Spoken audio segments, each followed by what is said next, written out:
Hello, I'm Nathan. I'm from the UK, London, and I'm 14 years old. And I'm Aaron. I'm from the UK, London. I'm also 14 and I'm his identical twin brother. Okay, so the books. Can you tell me about where you had the idea and how that came about? So we made these books in Bonaire and the Maldives, and we took some pictures on holiday, and we had the idea that to help us remember our holiday, so we could relive the memories of our holiday and also learn about the creatures we saw to make it more interesting. We decided we could create a little identification book about the fish and other marine creatures. So at Wakatobi, how have you enjoyed the snorkeling and the diving? Has it been different than what you've seen in Bonaire and the Maldives? Yes, I think Wakatobi we've enjoyed the most because it's got a lot more species, and just in one holiday here we've got I think almost 500. So there's a lot more diversity, which is really exciting and makes each snorkel and dive fun because you see new stuff every time. And a lot more of the little things like the nudie branches around Sour Island. So we've seen a lot more of the critters which we can enjoy rather than just big fish. Yes, I think the pygmy seahorses were a favourite. That's our favourite animal here. We saw a lot pictures online before we came. We were excited to see them. Would you be able to explain, do you think, why there are so many species here? Why you've got nearly 500 just in one trip? I think the coral, especially in the Maldives and Bonaire, is a bit more dead. So I guess some of the fish will have left. But also because here's the coral triangle, so the highest region of biodiversity. I think because the Indian Ocean and Pacific Oceans meet. And there are so many different habitats like the seagrass, the shallows and the coral reef, and especially the seamounts. So I think Teluk Whitey and Roma towards Tamia, they're very good for the big fish. So I think the fact that there are so many different dive sites and spread out over quite a way, and then you go on the different trips and you go on a boat and then you find different places. I think there are a lot of different fish at each one to make each one special.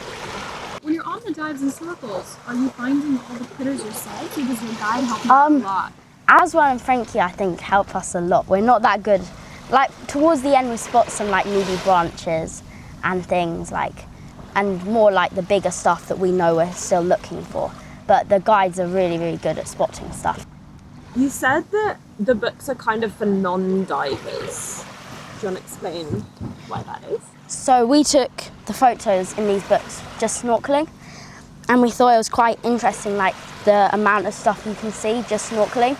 And there are a lot of people who just do snorkeling and go on holiday, and then there are lots of dive books which they can use, but it doesn't really show them what they can see. And there are things which are different, in the shallows here by the seagrass, there are different fish. So we want to include all the things which anyone can enjoy. I think now that we've been diving here, we're going to do one where it's snorkeling and diving. So you've said that the species at Wakatobi, there's so many of them, more so than Bonaire and the Maldives.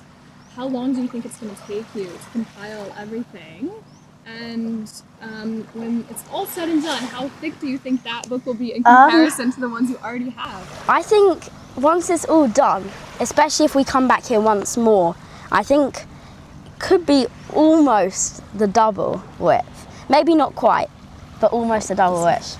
But it'll take us, I think, probably about a year. You making this book, what do you hope that they would learn, or why do you think it's important that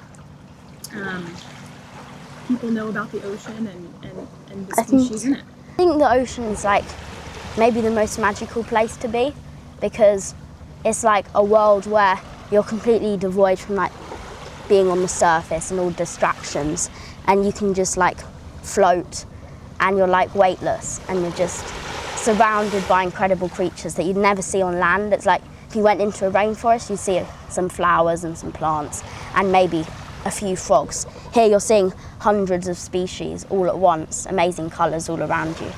So I think I think for anyone seeing pictures of marine life and just being, you can experience it a lot just by seeing it. And I think also marine life is so important for the world, the ecosystem, because if the marine life dies, then so like it affects the land, like birds and animals that people on land enjoy as well. So I think it's important for everyone. And it's an amazing experience. It's not just seeing the fish, it's just a completely pristine world. It's quite amazing.